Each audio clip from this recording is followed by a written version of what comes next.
all of you once again to the last session of the day. I'm here to introduce Hardik Gaurav to all of you. Before I begin his formal introduction, I just have a note to make. It's indeed an exhilarating feeling to introduce Hardik to our audiences, for I had the opportunity of teaching him back in 2013 when he was a master's student and I was a fresh faculty in the department. I remember Hardik being one of my favorite students. So it's indeed a pleasure to introduce you, Hardik. Hardik Gaurav is one of the alumni of Department of Anthropology, University of Delhi. He finished his master's course from the department in the year 2015 with speciality in social anthropology. Presently, he's settled in Bristol, United Kingdom, and he works as a freelance photographer and video producer. He runs his own media business by the name Emotions in Frame Photography and undertakes projects related to coverage of various events, engagement shoots, and wedding shoots in United Kingdom. Today, he'll be presenting his ideas on reintroducing oneself to creativity during the times of pandemic. Just a small brief note at the end, though Hardik is humble enough to mention that he is not involved in any kind of academic research presently, somehow I feel that the dictum, once an anthropologist, always an anthropologist, applies to him very well. With his humble persona and his creative vision, I think he fits very well into the role of an anthropologist. So all of us are very eager to listen to you, Hardik. So over to you, if you are there. Yeah. Hello. Well, thank you for this humbling introduction, to be honest. So, first of all, I would like to begin with the greetings to all of you. Good morning to Nirisha, Sneha, Max, and everybody who's joining in from United Kingdom and Europe. And good afternoon to all of you who are joining in from India. And last but not the least, well, good evening to Kritika and all of you who are joining from USA. So it's like the whole world is here at the moment, and what could be more beautiful than that? So I'm already feeling a little underqualified, to be honest, by listening to all of you. Wonderful scholars.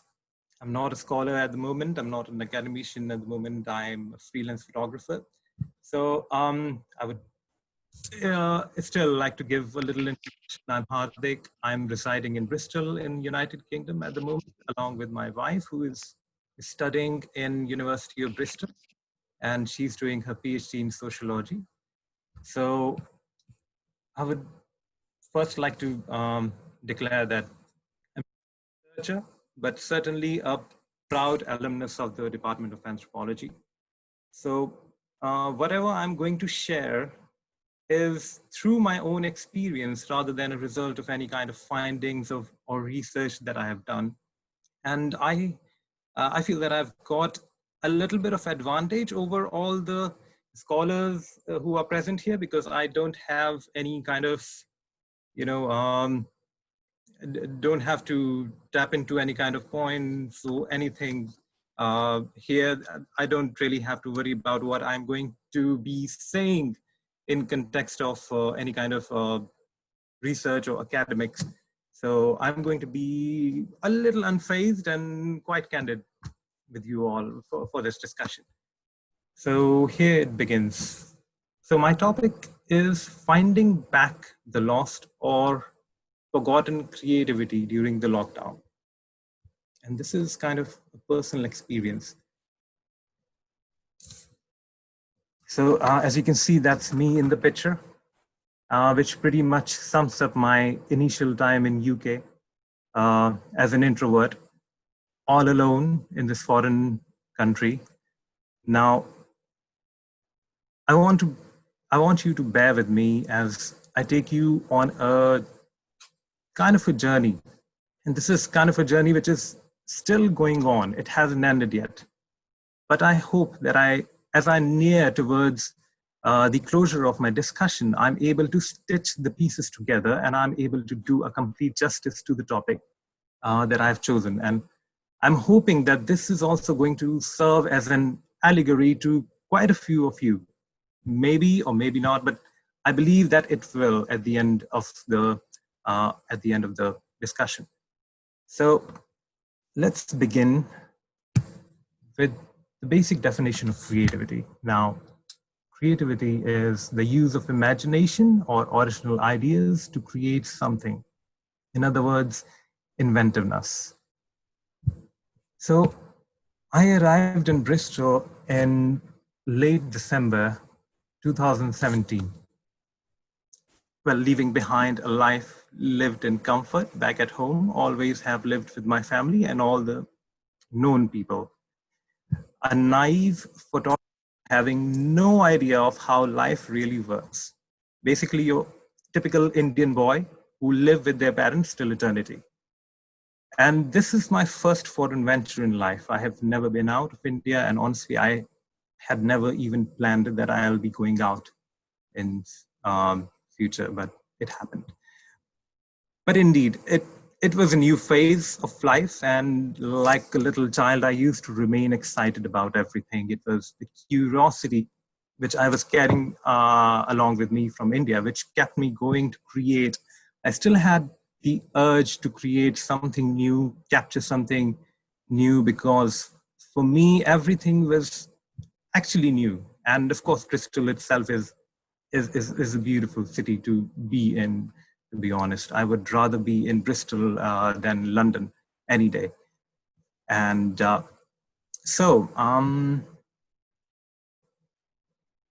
you can see, all the pictures, these are my initial days of Bristol. I'm just exploring, I'm just going and exploring Bristol one thing at a time. So slowly and slowly, reality started to seep in. Now, I needed to work for a living. I can't just go on living on my previous savings. I didn't have quite a lot of savings to start with for the next 4 years now. It was then when I started to find work, getting to know the wedding photography scene in UK. I started assisting some settled photographers, started to look for my own clients, build my own website, spread the word, learn to speak with a British accent to win over the English clients, as Kritika said. That we, at the end of the day, we are all outsiders in this country.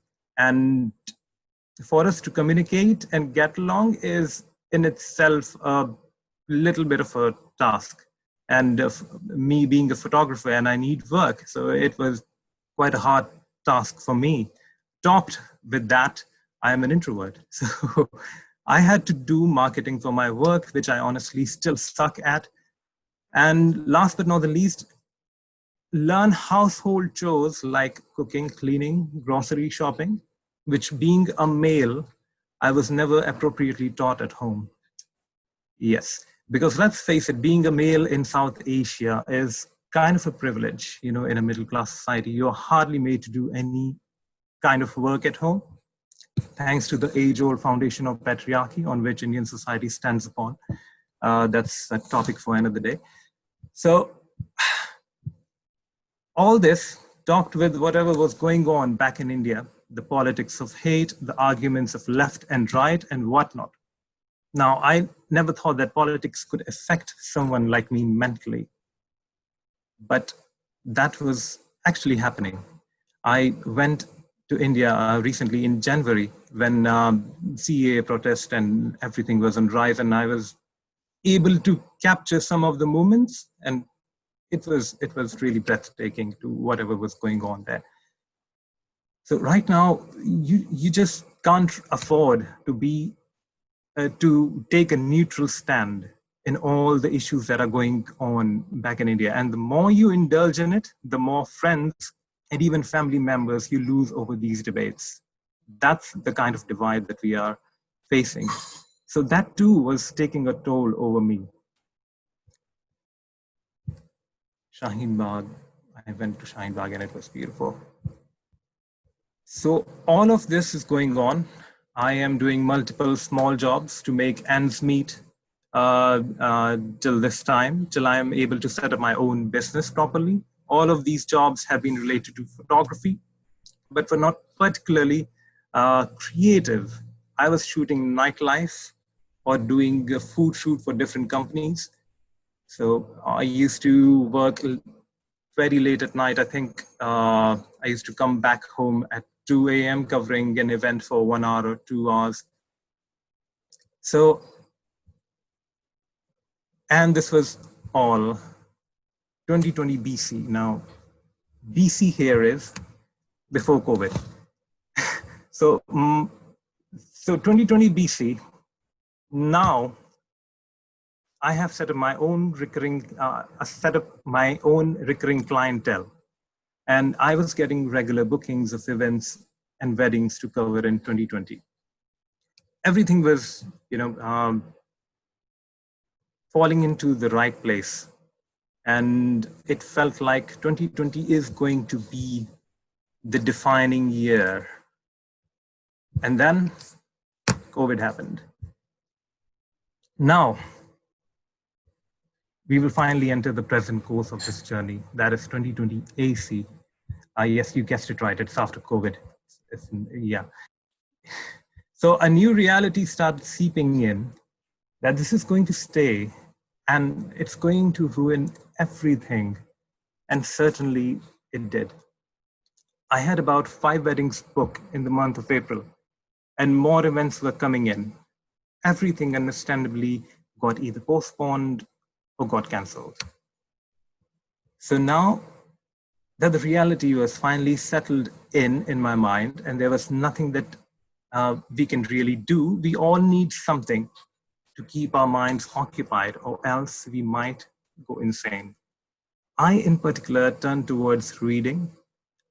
I had quite a lot of books on my shelf, which had been taking a backseat since a very long time, but now I finally had time to read them and read them really carefully without any worry in the world. Watching series and movies endlessly. And as much as I was enjoying doing that, I realized you can only do it to some extent. You can't really rely on these things to, go on forever. At some point of time, you really need to have a let out. And as a creative person, this feeling is kind of a little more jarring on you, that you are just doing these things, but you're not creating it. You're not creating something new. Why is that? It was then that this thought hit me. What happened to that person who used to be always coming up with some creative ideas for any kind of shoot, any kind of conceptual shoots at home? I can do a lot, but for some reason, I was not able to do it. But I always loved writing, and I wasn't able to write anything. Once upon a time, before 17, I used to write short stories of my own, which were pretty bad, but I used to write, and that mattered a lot. So I wasn't able to write that. I used to make random videos of any idea which would strike me any time of the day, and I used to make it for my own company back in Delhi, which was the Storygraphers.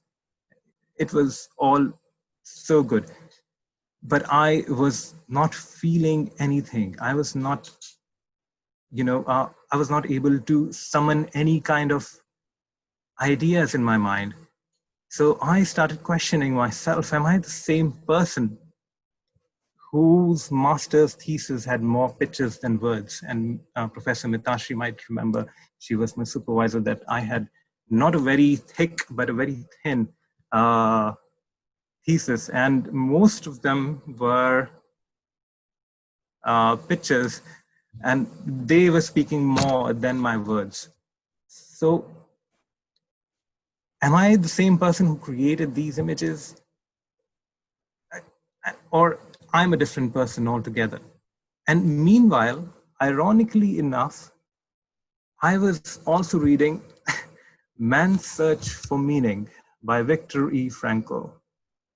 Yeah. And I almost started having an existential crisis after reading it. When I started to contemplate about why this was actually happening, how I really ended up here, it was kind of an epiphany that struck me at that moment. I had got so much wound up with figuring out my life and stuff here, all the ups and downs and whatnot. It was all happening at the cost of my creative imagination.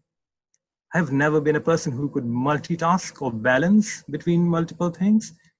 And in pursuit of achieving something, I was unconsciously letting go of something else. And that something else was my curiosity and urge to create new stuff. No matter good or bad, I used to love that feeling, that drive in me that used to create stuff, used to capture stuff, but I just couldn't. What was happening? So here I am now, beginning from the very scratch to be an artist again. So I needed to thank actually the lockdown to put a pause on everything and giving me this moment to think about everything. And thanks to the lockdown, I can also see other people exploring their hidden talents, my friends and closed ones. I'll show you some of the examples. Now, this is a friend of mine, Sanjita. So she loves she loves creating calligraphy art. She used to paint as well, but not as much because, of course, nobody has so much of time. But now that she has so much time, she's creating such wonderful stuff. If you're familiar with Ghibli Studios, you might uh, you might recognize my friend Totoro and Flying Castle. I forgot the entire name of that. So it's beautiful. And then this is a friend of mine. I didn't even know that she could paint, and all of a sudden I got a message on my WhatsApp that I have started this page, and I'm creating this page for my own paintings. And I was awestruck that, wow, I didn't know that you were a painter, but here she is. And then there's Ashish. He's my previous colleague. He's a wonderful director and an excellent video editor. And he started his own series of making videos of taking apart all the wonderful films that Bollywood has created. And he used to right now makes videos of the principle of antagonism or the character arc of an actor, how that movie presented that. So such wonderful ideas. I didn't even know that, yeah, he can do that. And it's so brilliant. And last but not the least, quarantine makes cooking cool for men. Yeah, that was also kind of, I found it kind of creative. I don't know why.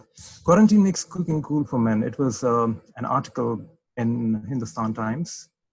The ongoing lockdown due to the coronavirus pandemic has turned a lot of us into culinary enthusiasts, and some have even started enjoying the joys of being in the kitchen. And with the lockdown, spiritual leader Sri Ravi Shankar started cooking challenge for men.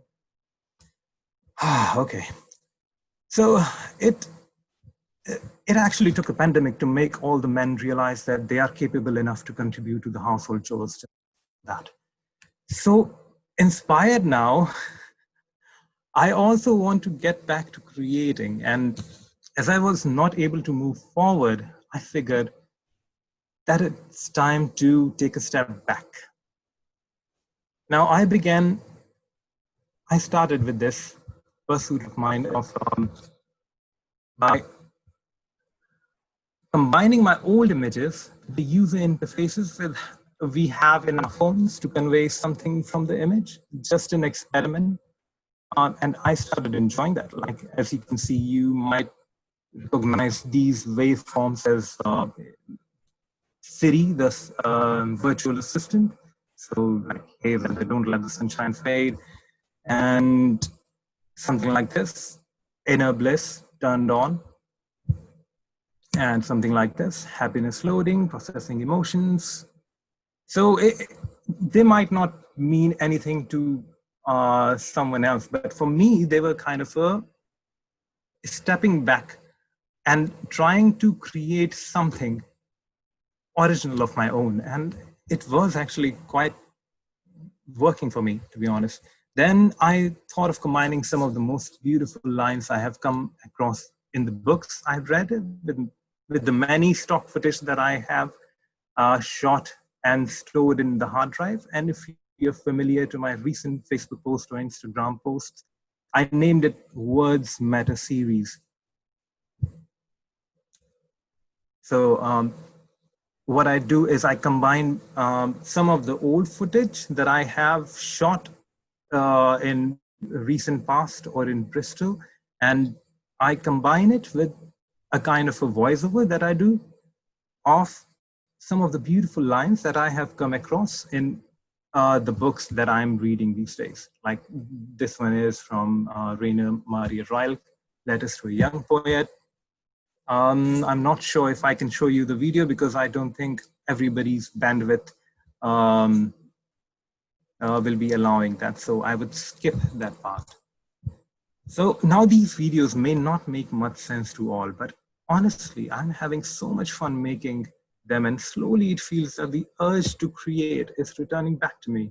It's not there yet, but I am on the way. And as much as I'm challenging myself, as much as I'm putting this out in the world, this is kind of a confirmation that people are looking at me. And when you do something like that, you have got a responsibility that subconsciously starts building in your head, that now that you have put it out on Facebook or anywhere that you're doing that, you have to continue. You have to continue, bro. And that's going to, so yeah, my takeaway is going to be this. And you might think that it's a rather very optimistic point of view, but here it goes. When the world went into a total lockdown, and we got a chance to pause everything and had enough space to find and explore all that was gorgeous inside us, even if for briefly, we all were smiling together, looking at all the beautiful things we were able to create, even in the most difficult times of our lives. And I would like to conclude my talk with the quote from Viktor Frankl himself. Everything can be taken from a man, but one thing, the last of the human freedoms, to choose one's attitude in any given set of circumstances, to choose one's own. So yeah, thank you so much. That was my presentation, and I hope you take away something from that.